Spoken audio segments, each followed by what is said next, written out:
அனைவருக்கும் வணக்கம். நான் ஜோதிடர் தமிழரசன் பேசுகிறேன். இந்த சேனல் ஃபஸ்ட் டைம் பார்க்குறவங்களா இருந்தீங்கன்னா சப்ஸ்கிரைப் பண்ணிக்கோங்க, பெல் பட்டனை கிளிக் பண்ணிக்கோங்க, ஆளுங்கிற ஆப்ஷன் இருக்கும், அதையும் செலக்ட் பண்ணிக்கோங்க. அப்போ தான் நாங்கள் போடுற பதிவுகள் எல்லாமே உங்களை வந்து சேரும். இன்றைக்கி நம்ம இந்த வீடியோவில் எதை பற்றி பார்க்க போகிறோம்னா மகர ராசி திருவோண நட்சத்திரத்தை பற்றி பார்க்க போகிறோம்.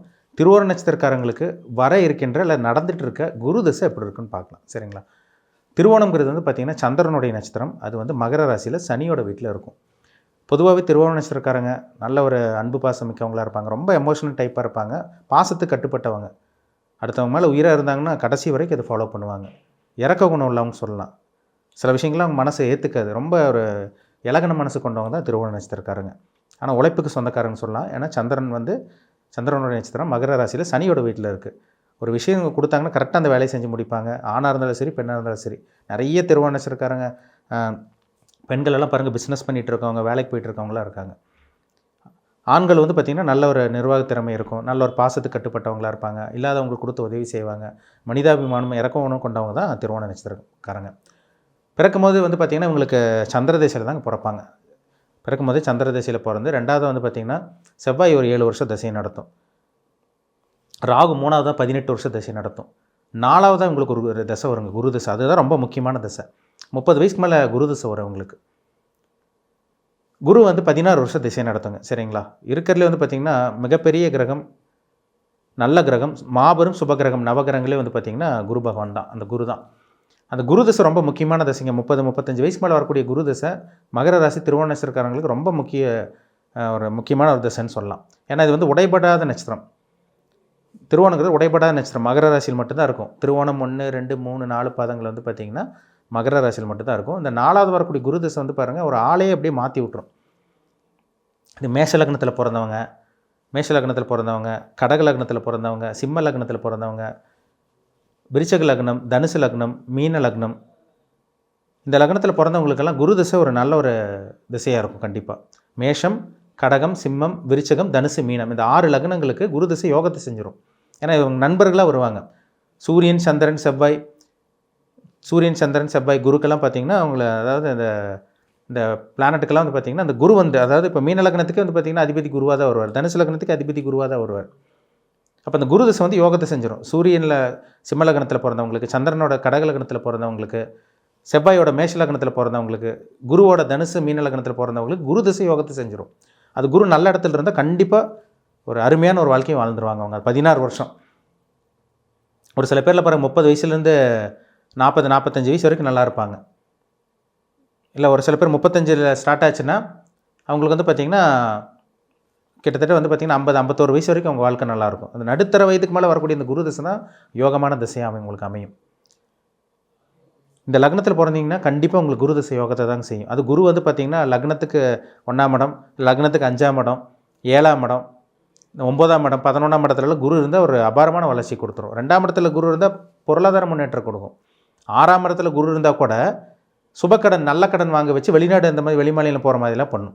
8ஆம் இடத்துல குரு இருந்தால் திடீர் அதிர்ஷ்டம், விபரீத ராஜ்யம், சடனாக ஒருத்தர் பணக்காரன் ஆகிறது, இதெல்லாமே 8ல் இருக்க குரு தான். 9ஆம் இடத்துல இருக்க குரு நல்ல ஒரு மாற்றத்தை கொடுக்கும், நல்ல ஒரு பதவி உயர்வு, நல்ல ஒரு கௌரவமான ஒரு வாழ்க்கை இதெல்லாம் கொடுத்துருங்க. 10ல் குரு இருந்தால் கூட நல்லது பண்ணும். தொழிலை மாற்றுவீங்க, இல்லை வேலையை மாற்றுவீங்க, ட்ரான்ஸ்ஃபர் ஆகி போவீங்க, வெளியூர் போயிடுவீங்க, இல்லை நல்ல ஒரு வேலை விட்டு இன்னொரு நல்ல வேலைக்கு போகிறது, இதெல்லாமே 10ல் இருக்க குரு கண்டிப்பாக கொடுக்கும். 11ஆம் இடத்துல இருக்க குரு அபாரமான வளர்ச்சி, நிறைய லாபம், நிறைய பணம் சேர்த்து வைக்கிறது, பேங்க் பேலன்ஸ் அதிகரிக்கிறதுக்கு அவங்களெல்லாம் பாருங்கள் 11ல் குரு இருக்கும். அந்த 16 வருஷம் ரொம்ப ரொம்ப நல்லா இருப்பாங்க. 12ஆம் இடத்துல இருக்க குரு வந்து பார்த்திங்கன்னா குரு தசை நடக்கும்போது நல்ல தூக்கம் இருக்கும், அயன சயன போகம் ஸ்தானம் சொல்லுவாங்க, நல்ல ஒரு வாழ்க்கை, வெளிநாட்டு பிரயாணம், பிறந்தூர் விட்டு வெளியூர் போகிறது, வெளிநாடு போகிறது, வெளியூர்லேயே செட்டில் ஆகிறது, இதெல்லாமே 12ல் இருக்க குரு ஏற்படுத்தும் அந்த குரு தசையில். ஆனால் குருவோட வந்து சனி சேரக்கூடாது. குரு கெட்டு போயிடுவார், சனி நல்லவராக மாறிடுவார். குருவோட செவ்வாய் சேரலாம், ஆனால் குருவோட சனி சேரக்கூடாது, குருவோட ராகு கண்டிப்பாக சேரவே கூடாதுங்க. அது கிரகண தோஷத்துக்கு மாதிரி வந்துடும் உங்களுக்கு. குரு ராகு சேர்ந்தால் கூட கம்ப்ளீட்டாக குருவுக்கு எடுத்துருவார் ராகு. ஆனால் குரு வந்து கேது கூட சேரலாம், அது கேல யோகம்னு சொல்லுவாங்க. ஒரு சில பேருக்கெல்லாம் குரு கேது சேர்ந்து நல்ல ஒரு இடத்துல இருந்து நல்ல பாக்கி ஸ்தானத்துலலாம் இருந்தவங்களாம் பார்த்திங்கன்னா இருக்காங்க, பெரிய கோடீஸ்வரனாக இருக்காங்க இப்போ வரைக்கும். அந்த குரு தசை தான் காரணம். நல்ல தசைங்க குரு தசை வந்து இந்த லக்னக்காரங்களுக்கு நல்ல தசையாக இருக்கும். எந்த லக்னக்காரங்களுக்கு குரு தசை வரக்கூடாதுன்னா இந்த 2 லக்னம் ரொம்ப முக்கியம். அதாவது வந்து பார்த்திங்கன்னா சுக்கிரனோட லக்னம், ரிஷப லக்னத்தில் பிறந்தவங்களுக்கு குரு 8ஆம் அதிபதியாக வந்துடுவார். வம்பு வழக்கு அசிங்கமான கோர்ட்டு கேஸ் எல்லாம் கொண்டு வந்து இழுத்துட்ருவார். துலாம் லக்னத்தில் பிறந்தவங்களுக்கு 6ஆம் அதிபதியாக வந்துடுவார். 6ஆம் அதிபதியாக வரனால வம்பு, அதுவும் எதிரி தொல்லை, கோர்ட்டு கேஸ் பிரச்சனை, அசிங்கமானம், கடனில் போய் மாட்டுறது, நடு ரோட்டுக்கு வர்றது, பணமே இல்லாமல் இருக்கிறது, பெரிய கடனில் போய் மாட்டிக்கிறது, வம்பு வழக்கு பிரச்சனை சந்திக்கிறது, குடும்பத்தில் நிம்மதி இல்லாமல் இருக்கிறது, இதெல்லாமே இந்த 6ஆம் அதிபதி குரு திசையில் கண்டிப்பாக கொடுக்கும். அப்போது துலாம் லக்னக்காரங்களுக்கும் ரிஷப லக்னக்காரங்களுக்கும் குரு திசை பெருசாக யோகத்தை செய்கிறதில்ல. மற்ற லக்னக்காரங்கள் கூட இப்போ பார்த்திங்கன்னா உபய லக்னங்கள் சொல்லக்கூடிய அந்த பார்த்திங்கன்னா மிதுன லக்னம், அதே மாதிரி கன்னி லக்னம், இதுக்கு இந்த லக்னங்கள் கூட குரு வந்து பார்த்திங்கன்னா 7ஆம் இடத்துல இல்லாமல் மற்ற இடத்துல இருந்தால் கூட யோகத்தை செய்யுது குரு திசையில்.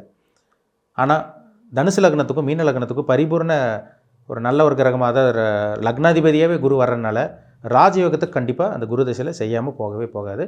குரு நல்ல இடத்துல இருக்கணும். ராகுவோடையும் சனியோட சேரவே கூடாதுங்க. குரு ரொம்ப முக்கியமான அமைப்பு, அதுதான் ரொம்ப முக்கியம். உங்கள் ஜாதகத்தில் குரு எங்கே இருக்காருன்னு பாருங்கள்.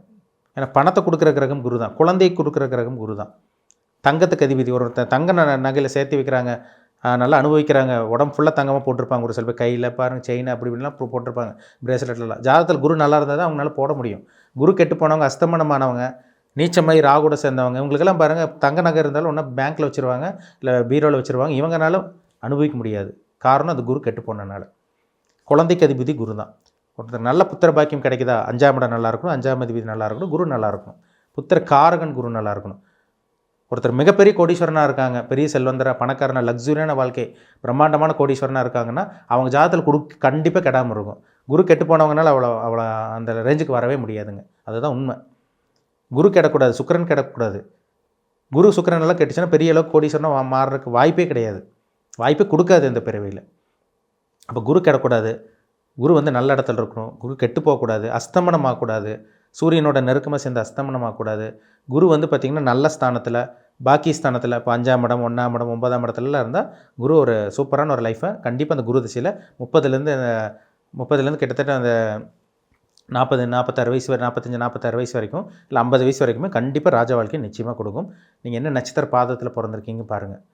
சந்திரனுடைய நட்சத்திரம் திருவோண நட்சத்திரம் 1ஆம் பாதமாக, 2ஆம் பாதமாக, 3ஆம் பாதமாக, 4ஆம் பாதமாக. இதே 1ஆம் பாதத்தில் பிறந்தீங்கன்னா சந்திரன் 10 வருஷம் திசையை நடத்திடுவார்.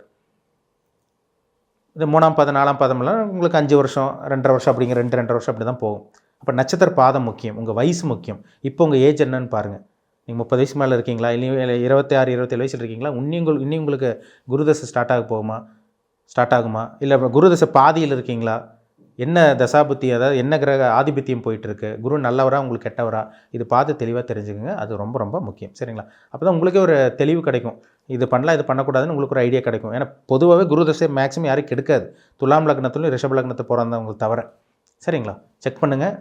உங்கள் லைஃப் அடுத்த கட்டத்துக்கு கண்டிப்பாக உங்களால் கொண்டு போக முடியும். செக் பண்ணிக்கோங்க, குரு எங்கே இருக்காருன்னு பார்த்து தெளிவாக தெரிஞ்சுக்கோங்க. மீண்டும் அடுத்த பதிவில் சந்திக்கும் வரை உங்களிடமிருந்து விடைபெறுவது உங்கள் ஜோதிடர் தமிழரசன். இந்த சேனல் பிடிச்சிருந்தா உங்கள் நண்பருக்கு உறவினருக்கும் ஷேர் பண்ணுங்கள், லைக் பண்ணுங்கள், சப்ஸ்கிரைப் பண்ணுங்கள், பெல் பட்டனை கிளிக் பண்ணிக்கோங்க, ஆளுங்கிற ஆப்ஷன் இருக்கும், அதையும் செலக்ட் பண்ணிக்கோங்க. அப்போ தான் நாங்கள் போடுற பதிவுகள் எல்லாமே உங்களை வந்து சேரும். நன்றி, வணக்கம்.